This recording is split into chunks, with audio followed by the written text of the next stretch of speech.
This is Ringo Starr's house. He's probably got a couple different houses. I bet you he's in there. Write out my will. Get Ringo hungry. We don't care, I'm dying. Just who I'm offending. Help, I've got the munchies. He keeps calling me. Tip, where do you think your racism stems from? Brent, your misogyny. Taste my final breath. You sick, sadistic, sad little man. It's either dead here, definitely, or dead out there, maybe. Now, which one do you want? Oh, but this I hope you pair of find what hands. you're looking for and have a great trip. What about you, Slim? What are you looking to find? Oh, you like my background? Love it. Love it. Oh, Super thank honored. you. Well, Brent, Tip, thank you for joining me today talking about Spirit Quest. This is a special buddy comedy, so why don't you guys set it up for me, and then we're going to get real personal here because I can relate to this movie. Oh, that's amazing. awesome, man. Thank you so much for having us, number one. Yeah, Spirit Quest is a buddy comedy. It's about two guys that go out into the desert and they do shrooms in the hopes of coming to terms with some fears and anxiety and doubts and kind of just all the things that everyone goes through when they're growing up and becoming an adult. So that was kind of the idea, the impetus of the film. And it really, too, as Tip and I are actors and the leads in the film, it was an opportunity for us to create something that we could be in. And so that was a really big part of it in choosing what this movie was going to be about. And so choosing a drug trip movie in the desert just lended itself to giving us permission to doing some just really fun, creative things and kind of thinking outside of the box and then getting some great production value being in the desert and stuff. Well, is it an obvious question how you came up with the idea for this movie? I mean, yeah, I don't even think you need to. I'm sure everybody who's seen the movie, and obviously we made the movie. It's Right. based on personal experiences of ours that some of our friends in our close circle that have all been through, and sure it's fun to especially for our close friends and circles to show them this movie and for them to kind of see bits and pieces of maybe their life or our stories together in the film. It's really cool. Hey, I told you that in confidence. We've done a couple of those. Well, I told you about that. Well, hey, I'm going to confess here, the first time I took mushrooms, it wasn't enough. I'm the ultimate white guy. I'm so, straight edge. It's ridiculous, but I've never tried a majority of drugs before, but I did one time, I got in the rave scene 7-8 years ago, and I did try mushrooms with my roommate, but I didn't take enough, so when it kicked in, you could just feel like you were on the launching pad, but it didn't happen. So a month later, I did it again. This time I took a full cap and a stem. Big mistake, because all of a sudden the walls are breathing, the carpet's moving. Stewie from Family Guy's in the room with me as I'm watching TV, And the thing is, you can't stop mushrooms. 8 hours later, it's still going.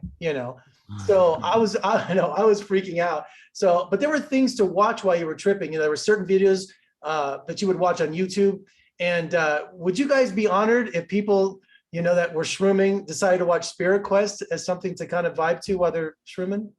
Oh man, I mean, yeah. absolutely. I mean, first of all, we definitely don't want to condone or suggest people do this, but and if you are, I would say make sure you're watching the movie outside or be outside while you're doing it because that's the place really, I think. And true, I mean, I think it is a kind of a stoner drug movie, but really that was kind of the backdrop that allowed Tip and I the freedom to just go in a bunch of different places and to kind of be disjointed and really rely on the chemistry between the characters to kind of be the through line of the movie. Well, comedy your comedy in the film is formatted around the skit format. Is that the most fun to write and perform? It definitely worked really well with the initial setup of the drug trip, and it gave us the confluence of those two things. This, like you're saying, the sketch format and the kind of backdrop that we were in. They seem to work really well together. That kind of is, for me anyway, it's sort of how the mind goes a little bit. It's like this is kind of like that, it's kind of like this, it's kind of like that. And lastly, we met in UCB class, in improv class. And so it's not so much only that we're doing these random sketches. There's a little bit of a conversation about how the sketches inform one another. You know what I mean? And that's definitely a piece of it too. Yeah, it's definitely not random. There's There's a structure to it. Yeah, that's what I like about it. It's not just random. But do you Yeah. guys have a favorite image or chapter in the movie? A personal favorite? Oh yeah, for me, I absolutely love going through the doorway with that shot you have right there, Yeah. and going through there, and then kind of allowing those characters to experience two different versions of themselves. And I think the idea behind that is just like we all play different versions in our lives. I'm a dad, I'm a filmmaker, I'm a friend. So there's all these different things, and so I think the idea was to explore our characters seeing themselves as different versions and how coming to terms with kind of complete opposites of those guys. And so that's my favorite scene, getting a chance to put on a fake mustache and to dress up as silly characters and to go back in time was so much fun. Yeah, I mean, I have to second that because I love not only that we were doing this very silly thing, but we were taking it super seriously. Like in the scene with the monks having all this like beautiful candlelight while we, I just sort of yell at Brent's character. And then I also love the bike scene. It's interesting, like the sort of the friars, the bandits, different versions of ourselves. The bike scene is a lot about, it's kind of like turn taking. It's about how we all take turns in a friendship. In this moment, you're here for me. In this other moment, I'm here for you.